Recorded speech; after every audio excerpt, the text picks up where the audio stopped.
La RDC, justement, notre invité fait partie des signataires d'une lettre ouverte au président Félix Tshisekedi. On va y revenir. Bonsoir Carbone Béni. Bonsoir madame. Alors vous êtes membre du mouvement citoyen Filimbi. D'abord, votre première réaction, on voit Félix Tshisekedi à Goma qui rend visite, rencontre la population. Quel est votre premier sentiment face au premier pas du président? Je pense que c'était l'une de ses promesses de campagne. Il avait promis qu'il va vraiment se mettre, considérer la question de l'insécurité à l'Est. À mon avis, c'est un déplacement décisif parce qu'il y a l'électorat de l'Est du pays qui compte.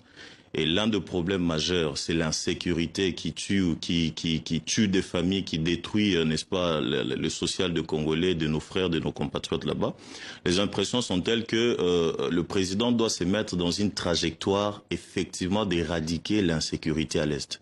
Le chef de l'État passé ancien, Monsieur Kabila, il faisait de va-et-vient, c'était devenu comme de visites de tourisme, hein, compter le mort, et puis on va dire que on va se mettre pour éradiquer. Rien n'était fait. À l'est du pays, le problème est tel que nous avons des généraux dans l'armée de la République démocratique du Congo qui sont impliqués dans la vente des armes. Ça, le président de la République doit les savoir. Qui ont été même cités dans de nombreux rapports internationaux des organismes internationaux et nationaux de droits de l'homme comme étant ceux qui fournissaient le rebelle à commettre ce qu'ils étaient en train de commettre jusqu'aujourd'hui. Et ces généraux ont à un certain moment été sanctionnés dans l'armée, suspendus et réhabilités par M. Kabila à l'époque. Aujourd'hui, je crois que si le président de la République tient compte de cela, ça pourra faire avancer les choses. Encore, il faut rappeler qu'il y a de nombreux accords qui n'ont jamais été respectés. Le rebelle, il faut les réinsérer dans l'armée, il faut les protéger, il faut les avoir, voilà.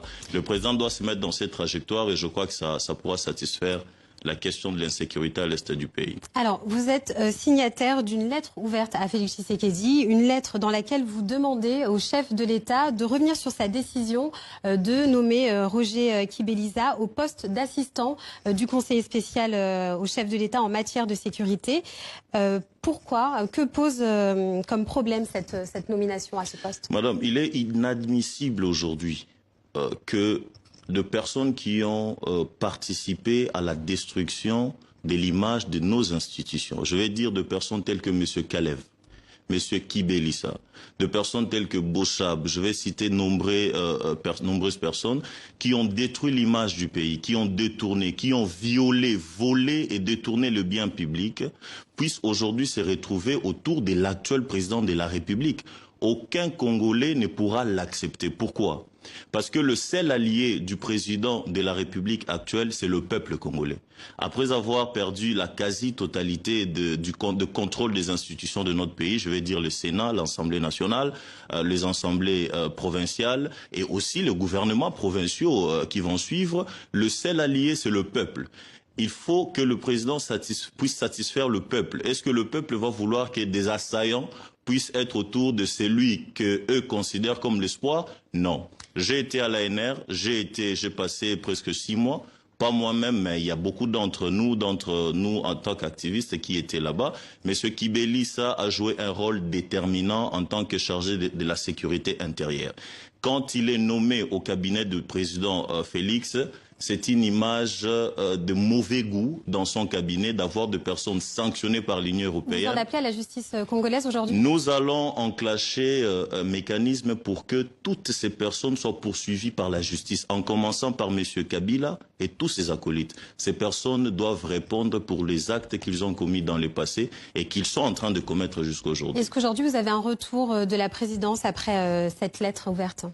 Jusque-là, la présidence ne nous a pas encore répondu, mais nous pensons que le message est lancé. Il est question de sensibiliser la population, de sensibiliser les autorités du pays à saisir ces messages-là. Au-delà de tout, le président a besoin de la confiance du peuple.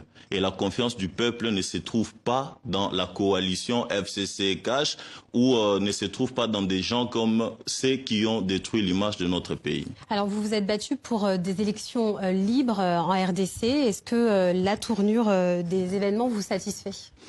Pour nous, ce qui est important, il faut considérer que le peuple congolais, à travers les politiques, s'il faut le dire, le mouvement citoyen, les activistes indépendants et autres, nous nous sommes mis dans une trajectoire d'avoir 2 ou 3 victoires importantes. La première était de voir la personne de M. Kabila ne pas postuler pour un 3e mandat. Il a commencé des tentatives pareilles depuis 2015 pour modifier la Constitution. Ne pas voir la candidature, la non-présentation de M. Kabila aux élections, c'est une première victoire d'étape très importante. Mais la deuxième, c'est le fait qu'il a présenté son dauphin et que celui-ci est le moins élu de ces élections du 31 décembre. Et nous avons, il faut le dire, l'opposition qui est au pouvoir. C'est une victoire importante, madame, et aujourd'hui, beaucoup reste à faire. Aujourd'hui, monsieur Félix Tshisekedi, est-ce que les premiers signes qu'il donne sont encourageants? Oui, les premiers signes qu'il donne, la majeure partie sont encourageants parce que il est avancé dans la décrispation de l'environnement. Il a réouvert certaines chaînes des opposants fermées. Il a libéré les prisonniers politiques. Il a réouvert la maison Schengen. Mais au-delà de ça, c'est le contrôle citoyen, c'est la mobilisation de citoyens parce que Kabila a mis le Congo dans un piège. Il veut que, et ses acolytes bien sûr, il veut qu'il y ait la division entre les forces vives du changement politique et social pour que nous puissions nous diviser et lui va gagner. Entre-temps, il va contrôler les institutions. Aujourd'hui, les voix s'élèvent partout, même dans le parti du président Félix, pour que cette alliance contre nature ne puisse plus continuer. Pour nous, le combat, c'est la mobilisation de la population pour continuer le combat que nous avions commencé. Nous avions des étapes que nous avions franchies, mais il reste beaucoup à faire jusqu'à l'anéantissement total des antivaleurs qu'incarne le régime de M. Kabila. Et pour cela, je crois que le président de la République doit être vigilant aux appels de la population et surtout de la société civile.